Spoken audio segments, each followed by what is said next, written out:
Good morning, student. Class 4. Today we will discuss chapter number 2, Survival of Plants.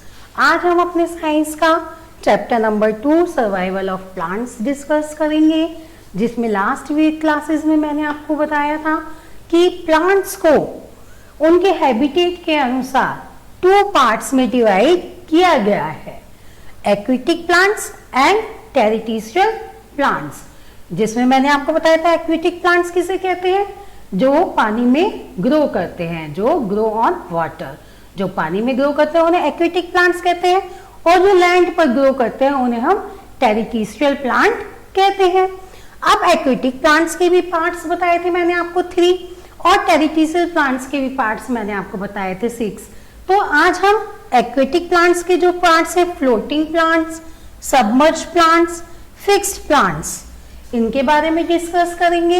और territorial plant का मैंने एक point लिया है, प्लांट्स इन प्लेन एरिया।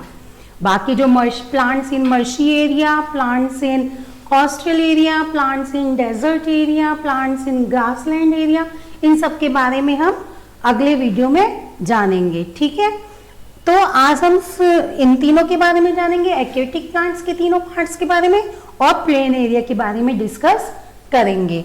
तो सबसे पहले फ्लोटिंग प्लांट्स। फ्लोटिंग प्लांट्स वो होते हैं जो पानी के ऊपर फ्लोट करते हैं, उनकी जो बॉडी होती है एकदम लाइट वेटेड होती है, जिससे उनको पानी में फ्लोट करने में, मूव करने में आसानी होती है। सबमर्ज्ड प्लांट, इसको मैंने आपको कहा था कि अंडर वाटर प्लांट भी कहते हैं, यानी कि ये पानी के एकदम नीचे होता है, अंदर होता है एकदम पानी में। तो ये हमारे क्या होते हैं, सबमर्ज्ड प्लांट कहलाते हैं। फिर है फिक्स्ड प्लांट। फिक्स्ड प्लांट जो होती है, इनकी रूट्स जो होती है वो प्लांट में पानी में फिक्स्ड होती हैं इन प्लांट्स की, तो इनके बारे में हम डिटेल में जानेंगे। फिर हम टेरेस्ट्रियल प्लांट के प्लेन एरिया के बारे में जानेंगे। ठीक है, तो हम स्टार्ट करते हैं। बुक का पेज आपका ओपन है, अब आप बुक ओपन कीजिएगा, जिसका पेज नंबर है 15। ठीक है, लेट्स स्टार्ट। सबसे पहले floating plants. These plants are able to float on water. They have adapted their light-weighted bodies such that they float easily. They have spongy bodies filled with air. Water hyacinths and pistil are examples of floating plants. अब floating plants के बारे में वो क्या बता रहे हैं इस पैराग्राफ में, कि these plants are able to float in water, कि ये जो प्लांट्स हैं ये पानी में फ्लोट कर सकते हैं, मूव कर सकते हैं। They have adapted their light weighted bodies such that they float easily. उनकी जो बॉडी होती है एकदम लाइट वेटेड होती है, मतलब उनका वजन बिल्कुल ही बहुत ही हल्का होता है, जिस वजह से ये पानी में आराम से फ्लोट कर सकते हैं, मूव कर सकते हैं। They have spongy bodies filled with air, और इनकी बॉडी कैसी होती है, एकदम स्पंज के समान होती है, जिसमें हवा भरी होती है। Water hyacinths and pistia are example of floating plants, और यहाँ पे आपको पिक्चर में दिख भी रहे होंगे, ये दोनों इनके एग्जाम्पल हैं, वाटर हैंसिथिस एंड पिस्टिस। ठीक है, ये हमारा फ्लोटिंग प्लांट्स के बारे में था। अब हम सबमर्ज्ड प्लांट के बारे में जानेंगे। सबमर्ज्ड प्लांट किसे कहते हैं? These plants are true aquatic plants. They need to adapt to stay and breathe under water. They have tiny divided ribbon-like leaves. The leaves have no stomata or breathing pores. These plants breathe through their body surface.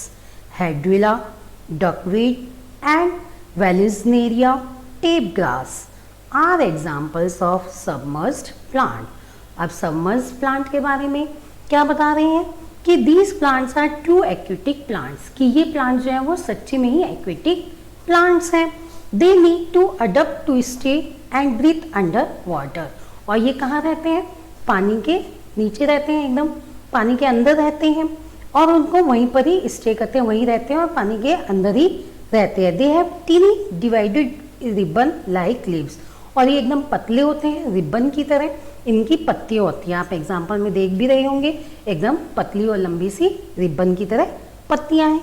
They leaves have no stomata और breathing pores, और इनकी पत्तियों पर कोई भी stomata नहीं होते, ना पोर्स होते हैं, ब्रीथ मतलब सांस लेने के लिए। आपको पता है, मैंने आपको पहले भी बताया था कि फोटोसिंथेसिस की प्रक्रिया कब होती है, जब वो ऑक्सीजन हवा कैसे लेते हैं, जब उनकी पत्तियों में वो पोर्स छिद्र पाए जाते हैं और स्टोमेटा जिन्हें हम कहते हैं, उससे वो क्या करते थे, कार्बन डाइऑक्साइड लेते थे और ऑक्सीजन गैस छोड़ते थे। तो इनकी पत्तियों में वो चीज़ नहीं होती है। These plants breathe through their body surface, ये अपनी बॉडी सरफेस से ही एयर जो है हवा ग्रहण एयर लेते हैं, सांस लेते हैं। और इसके एग्जाम्पल क्या है, हेडविला, हेडविला को डकवीट भी कहा जाता है। और फिर वेलिसनीरिया, उसका दूसरा नाम क्या है, टैप ग्रास। ये इसके एग्जाम्पल हैं, किसके, सबमर्ज्ड प्लांट के, जिनको अंडर वाटर प्लांट्स भी कहा जाता है। ठीक है, तो मैंने आपको दो बता दिए हैं, floating plant and submerged plant. अब है फिक्स्ड प्लांट। अब हम फिक्स्ड प्लांट के बारे में जानेंगे। Fixed plants, the roots of this plant are fixed, they need to adopt their broad and flat leaves to get enough air and sunlight for making food. Lotus and water lily are example of fixed plants. अब fixed plants में वो क्या कह रहे हैं, these the root of these plants are fixed. In plants की roots जो होती हैं वो fixed होती हैं। They need to adopt their broad and flat leaves. इनकी लीव्स कैसी होती है, ब्रॉड एंड फ्लैट, चौड़ी और एकदम फ्लैट होती है। टू गेट एनफ एयर, और उनको काफ़ी एयर की जरूरत होती है और सनलाइट की। एयर और सनलाइट दोनों चाहिए होते हैं उनको। वाटर तो उनके पास पहले से ही है, किसके लिए, मेकिंग फूड, खाना बनाने के लिए। Lotus and water lily are example of fixed plant. Water lily और लोटस जो है इसके एग्जाम्पल हैं। तो अब आपको पता चल गया फ्लोटिंग प्लांट्स के कौन कौन से एग्जाम्पल बताए थे मैंने, वाटर एंसिटीज एंड पीसीटीज और पीसीटा। और इसके मैंने सबमर्ज्ड के कौन से बताए हैं, डकवीट एंड टेप ग्रास। और हमारे फिक्स्ड प्लांट के होंगे लोटस और वाटर लिली, ये हमारे एग्जाम्पल हैं। ठीक है इनके। अब हम नेक्स्ट पेज पढ़ेंगे जिसमें हम टेरेस्ट्रियल प्लांट के बारे में जानेंगे। टेरेस्ट्रियल प्लांट क्या होता है। एक्वेटिक प्लांट्स के तो तीनों पार्ट्स मैंने आपको समझा दिए, आपको अच्छे से समझ में आ गए होंगे तीनों के बारे में कि कौन सा किस चीज़ के लिए हमारा ये क्या है। ठीक है, अब हम प्लांट्स, टेरेस्ट्रियल प्लांट्स के बारे में जानेंगे। नेक्स्ट पेज ओपन हो गया आपका। सबसे पहले इसमें देखिए एक यहाँ पर आपका ग्रीन कलर में आ रहा है एक्नॉलेज ट्री। इसमें क्या लिखा है, do you know why tape grass and duckweed plants are sometimes put in aquariums.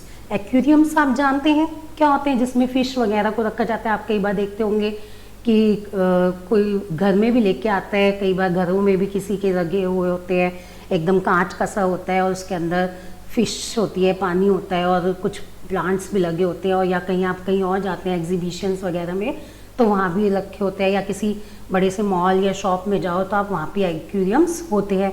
तो वो पूछ रहा है कि do you know why tape grass and duckweed plants aquariums में रखे जाते हैं, पुट किए जाते हैं, मतलब एक्वेरियम्स में वो रखे जाते हैं। अभी मैंने आपको बताया टेप ग्रास और डकवीट हमारे किसके एग्जाम्पल थे, सबमर्ज्ड प्लांट्स के, यानी कि जो अंडर वाटर होते हैं, पानी के अंदर होते हैं, वो वाले प्लांट्स के एग्जाम्पल थे। अगर आपको याद हो, अभी मैंने जस्ट बताया डकवीट एंड टेप ग्रास। तो ये क्यों एक्वेरियम्स में डाले जाते हैं, अब देखो इसके नीचे इसका लिखा हुआ है, these plants clean the water by removing carbon dioxide breathed out by aquatic animals such as fish। क्योंकि ये प्लांट्स जो हैं क्या करते हैं, वाटर को क्लीन करते हैं, वाटर को, पानी को साफ करते हैं।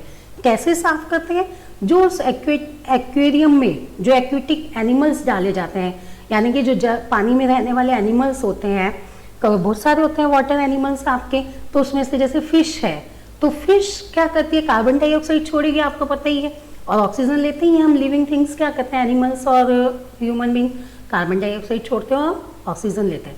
तो फिश जो कार्बन डाइऑक्साइड छोड़ती है उसके द्वारा वो क्या करते हैं, ये प्लांट्स उनको वाटर को साफ करते हैं। तो इसीलिए एक्वेरियम्स जो होते हैं उनके अंदर इन प्लांट्स को, सबमर्ज्ड प्लांट्स को रखा जाता है।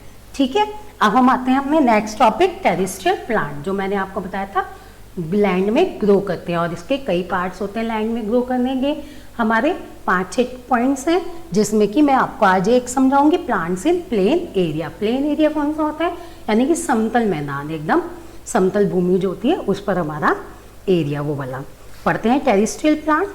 लैंड प्लांट्स और terrestrial plants are of different types depending on the places where they grow. अब वो कह रहे हैं लैंड प्लांट्स और टेरेस्ट्रियल प्लांट डिफरेंट टाइप्स, अलग अलग टाइप्स होते हैं जो डिपेंड करते हैं उनके प्लेसेस पे, जगह पर जहाँ पर वो ग्रो कर रहे हैं। अब उसमें से पहला है plants in plains. In plains the climate is neither too cold nor too hot. The plants that grow in this climate have many branches. Leaves of these plants are shade in winter. Mango, peepal and banyan tree are the example of such plants. अब plants in plain area के बारे में वो क्या कह रहे हैं कि इन प्लेन्स में क्या होता है, क्लाइमेट ना तो ज़्यादा कोल्ड होता है और ना ही ठंडा होता है, मतलब ज़्यादा कोल्ड और ठंडा, ना तो गर्मी होती है और ना ठंडी होती है। This plants grow in this climate have many branches. और जिस मतलब ये प्लांट्स जो हैं वो ग्रो करते हैं क्लाइमेट में, बहुत सारी ब्रांचेस, बहुत सारी शाखाएं आती हैं। प्लांट्स जब ग्रो करते हैं तो उसमें बहुत सारी शाखाएं आती हैं, ब्रांचेस आती हैं। Leaves of this plants are shed in winter.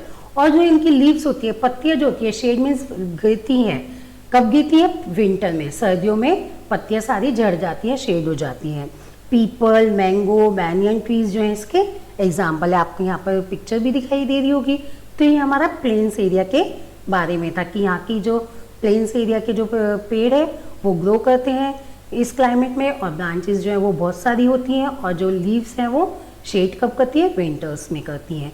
तो आज मैं आपको इतना ही समझाऊंगी। इसके आगे का हम जो टेरेस्ट्रियल प्लांट के और बाकी के जो टॉपिक हैं वो हम नेक्स्ट क्लासेस में जानेंगे, ठीक है। तो आज मैंने आपको एक्वेटिक प्लांट्स के बारे में बताया और टेरेस्ट्रियल प्लांट का 1 टॉपिक समझाया है। अब ये आप मेरे हिसाब से आपको अच्छे से समझ में आ गया होगा। अगर आपको नहीं आया तो आप 1-2 बार वापस वीडियो को देखना और अच्छे से समझना, ठीक है।